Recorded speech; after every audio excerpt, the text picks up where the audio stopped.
아직 시국이 시국인지라 느껴지지 않을 수도 있겠지만 7월 말부터 극장은 극성수기 기간입니다.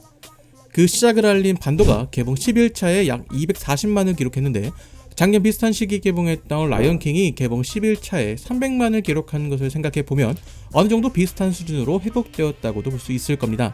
그렇기에 강철비2 정상회담이 이런 추세를 이어갈 수 있을지에 주목하게 되는 것이죠. 사실 강철비2는 4월에 개봉 예정이었습니다. 전작이 나름 성공을 거둔 것을 생각해보면 성수기에 개봉을 한다 해도 이상하지 않을 영화지만 결과적으로는 성수기에 선보일 만한 영화가 아니라는 자체적인 판단이 있었던 것이라 생각합니다. 그럼에도 이 시기에 개봉하는 이유는 배급사들이 간을 보기 위한 것이 아닌가라는 생각이 듭니다. 코로나 상황에도 관객들이 극장을 찾을지에 대한 확신이 필요했을 것이고 그것을 위한 초석이라 생각됩니다. 이는 반도와 강철비뿐만 아니라 이 시기에 개봉하는 영화들에 비슷하게 부여되는 임무 같은 것이라 생각됩니다. 전체적인 감상평에 대해 먼저 말씀드리자면 조금 실망스러운 영화입니다. 개인적으로는 전작의 모습을 통해서 어느 정도 기대를 하고 갔는데 말이죠. 굳이 비교를 하자면 반도를 보면서 느꼈던 정도의 실망은 아니지만 이걸 다행이라고 해야 할지는 모르겠네요. 가장 크게 느껴진 부분은 정보가 너무 많다는 것입니다. 전편에서도 정보가 적은 편은 아니었습니다. 하지만 남북관계에 대한 표현이나 한국의 상황은 한국인이라면 알고 있을 만한 상황을 배경으로 삼고 있기 때문에 설명을 생략하더라도 이야기 전개가 가능했고 벌어지는 상황 또한 단순하게 표현됩니다. 전쟁을 일으킨 독일이 동서로 두 동강이 납니다. 그런데 아시아에선 전범국인 일본이 아니라 우리나라가 두 동강이 났어요. 우리가 전쟁 일으켰어요? 그리고 액션을 위한 공간도 존재해야 했기 때문에 그리 많은 이야기를 넣을 수 있는 상황도 아니었죠. 그렇기에 전편은 액션과 액션 사이에 꽤 밀도 있는 이야기들이 존재하고 있었고 그것이 액션과 잘 어우러지면서 괜찮은 방향으로 영화가 흘러간 것이라 생각합니다. 하지만 이번 강철비2에서는 액션 부분의 비중이 상당히 줄어들었습니다. 액션이 존재하기는 하지만 전편에 등장한 액션과는 다른 잠수함 액션이 줄을 잃었고 사람 사이에 벌어지는 액션은 거의 없다시피 합니다. 그렇기에 볼거리를 기대하는 분들에게 다소 실망으로 다가올 수 있는 영화라고 생각합니다. 전편의 반응이 좋았던 이유는 상업영화적 측면에서 메시지와 액션이 잘 결합되었기 때문입니다. 때문에 많은 분들이 결말에 대해 비현실적이라며 공감하지는 못하더라도 영화 자체는 재미가 있었다는 이야기를 많이 했습니다. 강철비는 상업영화였기에 좋은 반응이 있었던 것입니다. 하다못해 반도도 이런 상업영화의 재미를 살리기 위한 노력을 했기 때문에 부산행만큼은 아니더라도 볼만하다는 평가가 존재하고 있었죠. 그렇다고 강철비가 반도보다 못하다는 것은 아닙니다. 강철비2 정상회담에서는 영화의 대부분이 남한, 북한, 미국 등의 나라에서 벌어지는 상황과 갈등을 보여주기 때문에 그 관계에 대한 이해가 필요합니다. 거기에 결정적으로 사건의 전개가 상당히 복잡합니다. 사건이 어떤 식으로 전개가 되었는지 알아야 영화의 후반부에 인물들이 받아들이는 감정에 대해 이해가 가능한데 이 부분에 대한 이해가 쉽지 않을 것이라 생각됩니다. 저는 영화를 보다가 어느 순간에 머리가 아파왔습니다. 이런 부분에서 한 가지 사건을 두고 다양한 캐릭터들의 상황과 배우들의 연기로 풀어낸 공작이 새삼 대단하다는 생각이 들기도 합니다. 네 아웃이다. 가이 새끼야. 이렇게 영화가 전달할 정보가 많다 보니 영화는 정보 전달에 많은 시간을 할애하게 되고 이는 영화가 전체적으로 늘어지는 상황으로 흘러갑니다. 그리고 이를 위해서 영화는 코믹한 장면들을 배치하고 있습니다. 개인적으로는 이런 코미디 장면들이 조금 부자연스럽게 배치되었다는 생각이 듭니다.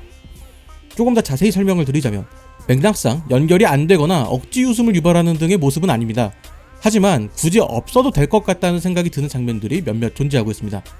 영화를 본 뒤에 감독의 인터뷰를 통해서 이런 장면들이 영화의 의도를 보여주기 위한 블랙 코미디로 연출되었다는 것을 알 수 있었습니다. 물론 영화를 보면서도 이 장면이 블랙 코미디를 추구하고 있다는 것을 알 수 있습니다. 하지만 왠지 모르게 웃기기 위한 강박을 가지고 있다는 것처럼 느껴집니다. 결과적으로 영화가 늘어지기 때문에 이를 방지하기 위해서 코믹한 장면을 넣어야겠다는 생각을 하고 있었고 이왕이면 블랙 코미디로 넣자 라는 생각이 뒤따른 것이 아닐까 라는 생각을 해봅니다. 이런 식으로 영화의 감상과는 별개로 영화는 노력의 흔적이 느껴지는 영화입니다. 무언가를 대충 했다는 느낌보다는 욕심이 과하다는 생각이 먼저 드는 영화입니다. 북한 잠수함을 재현한 모습이나 한반도의 외교 관계를 세밀하게 그려낸 모습이나 각국의 태도에 대한 부분 등 여러 부분에서 신경을 많이 썼다는 것이 느껴집니다. 적어도 감독은 자신이 하고 싶은 이야기를 위해서 많은 준비를 하였다는 생각이 듭니다. 애초에 이렇게 많은 이야기를 하니 하나의 영화로 압축해서 보여준다는 것 자체가 쉬운 일은 아닙니다. 거기에 현실을 풍자한 이야기나 상황까지 만든다는 것은 더더욱 어려운 일이죠. 그렇기에 더 아쉬운 마음이 드는 것입니다. 전편이 좋았던 점은 기존 블록버스터 영화라는 틀에 남북 문제를 잘 녹여내었다는 것입니다. 관객들 또한 영화의 메시지에 대한 이해 없이 액션만 본다 하더라도 충분히 괜찮은 영화였습니다. 거기에 곽도원이라는 배우가 보여준 생활 연기가 주요 포인트가 될 수 있겠죠.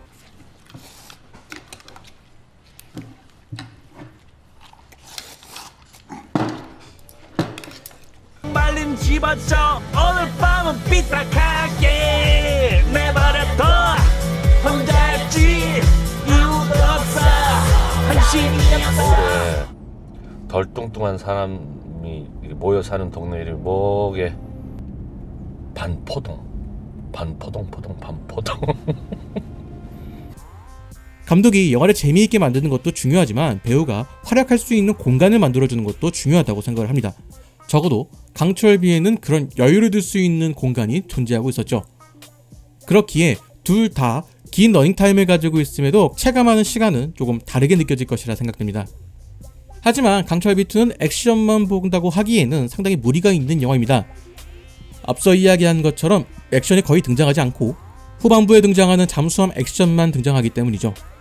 거기에 전편에서 느껴졌던 매력적인 캐릭터도 부재합니다. 워낙 많은 인물이 등장하는 것도 있지만 주요 인물들 대부분이 실존 인물을 바탕으로 하고 있기 때문이라 생각합니다.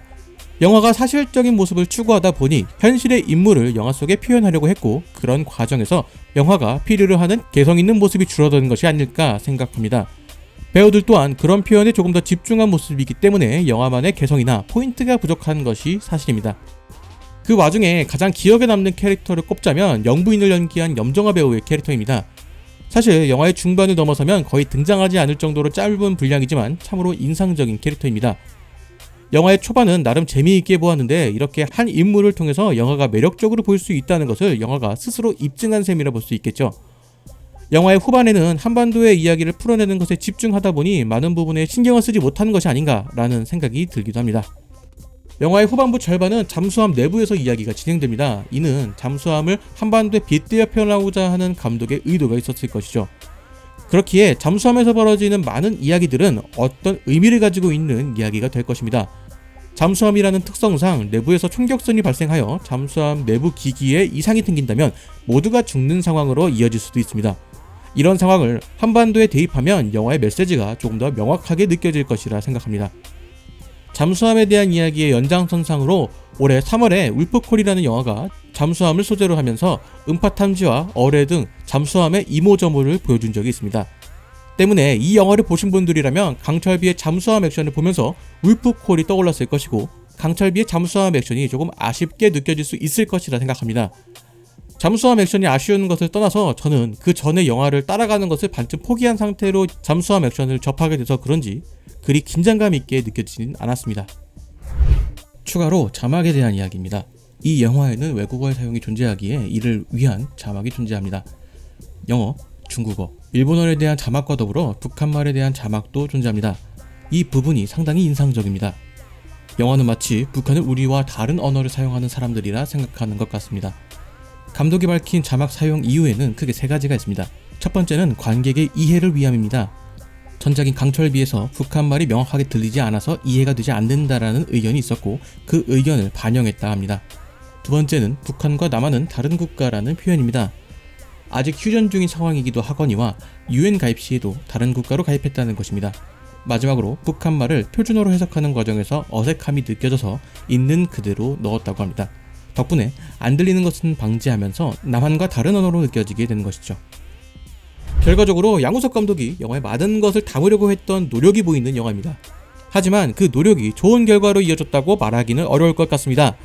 전작인 강철비에서는 남과 북이라는 관계를 중심으로 파생되는 여러 관계들에 대한 이야기이기 때문에 파생되는 관계에 대해서는 이해하지 못하더라도 영화는 어느 정도 이해가 가능하고 전체 사건에 대한 이해가 부족하더라도 액션 영화로 즐기기에는 충분했습니다. 하지만 강철비2 정상회담은 주변 국가의 이해관계가 영화의 주요 사건으로 등장하고 그 관계가 단순하지 않으며 액션도 그리 화려하지 않아서 상업 영화로 보기에 부족한 모습이라 생각합니다. 그렇다고 저평가를 하기에는 장점도 존재합니다. 분명 영화의 메시지를 위한 영화적 표현에 많은 신경을 쓴 점도 보이고 민감할 수 있는 이야기에 대해 가감없이 하고 있다는 것과 많은 이야기를 영화에 담으려고 했던 점은 영화의 긍정적인 면이라 볼 수 있겠죠. 이전에 개봉한 반도와 마찬가지로 굳이 속편으로 봐야 할지는 모르겠습니다. 감독은 인터뷰를 통해서 강철비2는 상호 보완적 속편이라는 이야기를 했습니다. 전체적인 틀에서 남과 북의 상황이 반대가 된 상황을 만들었다는 것이죠. 감독이 하고 싶은 이야기가 명확한 것은 좋으나 영화의 매력도 정반대가 되는 것은 아닌가 싶은 영화라 생각합니다.